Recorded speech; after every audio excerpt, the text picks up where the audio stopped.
வணக்கம் மக்களே, இன்றைக்கி நம்ம நாட்டுக்கோழி பிரியாணி எப்படி ஈஸியாக செய்யறதுன்னு பார்ப்போம். இன்றைக்கி 1 கிலோ சிக்கன் வச்சு எப்படி பிரியாணி செய்யறதுன்னு பார்ப்போம். முதல்ல வெட்டி வச்ச சிக்கனோட தயிர் 1 கப், இஞ்சி பூண்டு விழுது,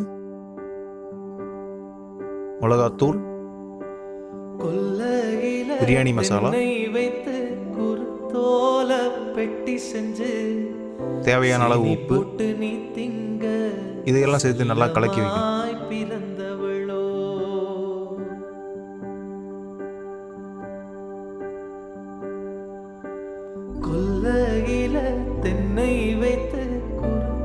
இது ஒரு 30 நிமிஷம் நல்லா ஊறணும்.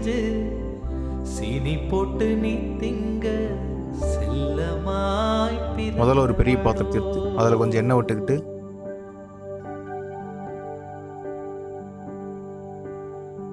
அதில் பிரியாணி மசாலா ஆட் பண்ணணும். சாதாரணமாக கடையில் விற்கிற பிரியாணி மசாலாவே போதும். அதில் வெங்காயம்,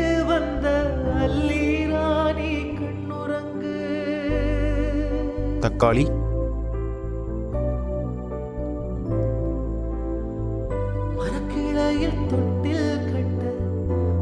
பச்சை மிளகாய், மஞ்சள் தூள், இது நல்லா கொஞ்சம் வதக்கி விடணும். இது எல்லாம் நல்லா வதங்கினதுக்கு அப்புறமா நம்ம மேரினேட் பண்ணி வச்சு சிக்கனை போடணும்.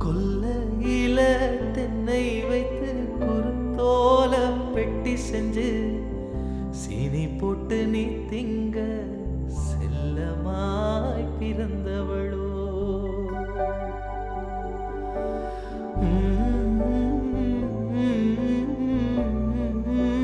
சிக்கன் ஒரு 5 நிமிஷம் வேகட்டும். இப்போ சிக்கன் பாதி வெந்திருக்கும்.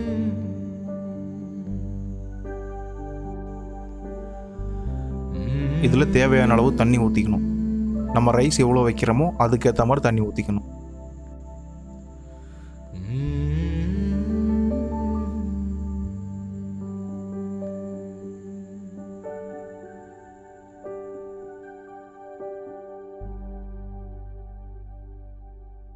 தண்ணி ஊற்றுனதுக்கப்புறம் டேஸ்ட் பார்த்துட்டு உப்பு உங்களுக்கு கம்மியாக இருந்தால் கொஞ்சம் போட்டுக்கோங்க. நிலவிடம் வாடகை வாங்கி வீட்டினில் கொடி வைக்கலாமா? நாம் வாழும் வீட்டுக்குள் வேறாரும் வந்தாலே தகமா? தெம்மலின் தேக்குக்கு நீதான் உந்தன் தோள்களில் இடம் பெறலாமா?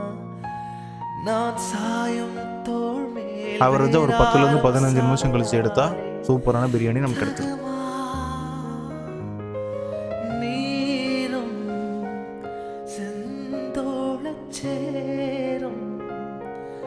கலந்தது போலே கலந்தவளா